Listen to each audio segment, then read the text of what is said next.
ভারতের ক্ষেপণাস্ত্র ইতিহাসে যুক্ত হলো নতুন অধ্যায়। মাঝারি পাল্লার অগ্নি প্রাইম ক্ষেপণাস্ত্রকে পরীক্ষামূলকভাবে সরাসরি রেল লাইনের ওপর থেকে উৎক্ষেপণ করে সাফল্য পেয়েছে দেশটি। আগের পরীক্ষাগুলো সফল হলেও ট্রেন ভিত্তিক উৎক্ষেপণ কৌশল ভারতের জন্য একেবারে নতুন। ভারতীয় রেলওয়ের থেকে ক্ষেপণাস্ত্র নিক্ষেপের মাধ্যমে দেশটি প্রতিরক্ষা ব্যবস্থায় আরও গোপনীয় ও অপ্রত্যাশিত আক্রমণ ক্ষমতা অর্জন করেছে। রাশিয়া, যুক্তরাষ্ট্র ও চীনের পর ভারতেও চলমান রেল নেটওয়ার্ক থেকে ক্ষেপণাস্ত্র নিক্ষেপের সক্ষমতা অর্জন করল। প্রতিরক্ষা মন্ত্রণালয় জানায়, নতুন ট্রেন ভিত্তিক ক্যানিস্টারাইজড লঞ্চ সিস্টেম ভারতের সামরিক শক্তিকে নতুন উচ্চতায় নিয়ে গেছে।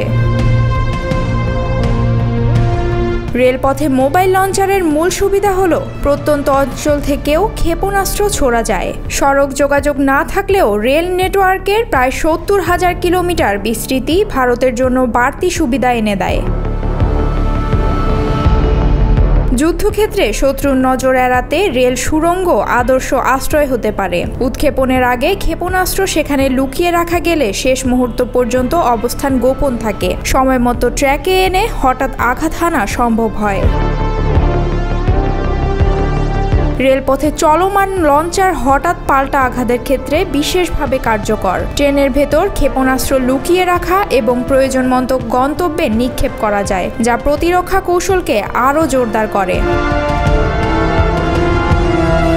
এই ব্যবস্থার সবচেয়ে বড় দুর্বলতা হলো রেল লাইনের সীমাবদ্ধতা। লক্ষ্যবস্তুতে নিখুঁত আঘাত হানতে হলে নির্দিষ্ট স্থানেই লঞ্চার বসাতে হয়। রেল লাইন নষ্ট হলে তাৎক্ষণিকভাবে লঞ্চারের গতিপথ বন্ধ হয়ে যাবে।